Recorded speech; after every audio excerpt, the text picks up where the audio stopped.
Il est d'usage en chimie, par exemple, de montrer la nature d'un corps par les réactions qu'il provoque. Eh bien, c'est ce qui se produit pour le sionisme, qui aujourd'hui encore met en évidence, disons, le caractère de ceux qui le soutiennent et précisément ces véritables racines qui en font le danger. Pourquoi?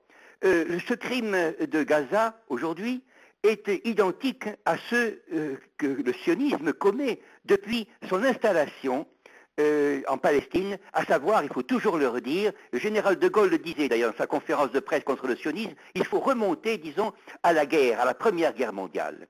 La somme de crimes est constitutive de l'essence même du sionisme.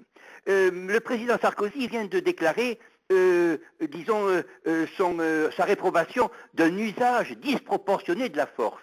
Mais il ne parle pas de l'illégitimité de la force du sionisme.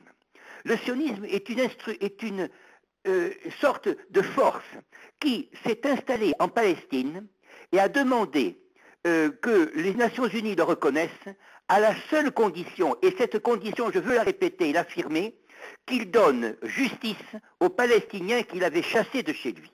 Cette, disons, réserve que les Nations Unies ont demandé à l'État sioniste à l'époque de sa formation comme État en 1948, celui-ci ne l'a jamais rempli. Et il a été soutenu hypocritement par ceux qui l'avaient corrompu dans le monde entier, à savoir les États-Unis, l'Angleterre, etc.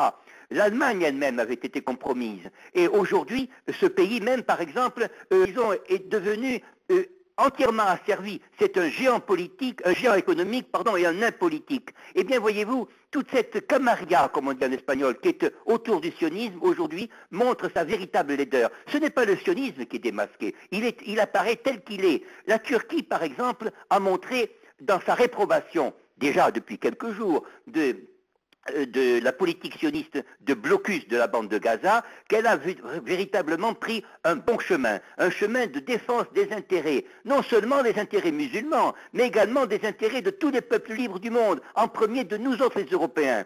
Nous pensons que les événements, c'est ce qui est très important, donnent raison bien sûr à la politique iranienne, qui a été critiquée, y compris à l'intérieur de son pays, par des gens qui ignorent la gravité du phénomène du sionisme. Mais aujourd'hui, nous avons de nombreux pays, par exemple tous ceux qui sont unis à la conférence de Téhéran, qui bien sûr se retrouvent soudés justement dans la dénonciation de ce caractère meurtrier du sionisme. Le sionisme n'est pas une idéologie comme on le croit, ce n'est pas un racisme ordinaire, c'est une entreprise de destruction et de parasitisme de tout ce qui ne le sert pas. C'est un véritable vampire international.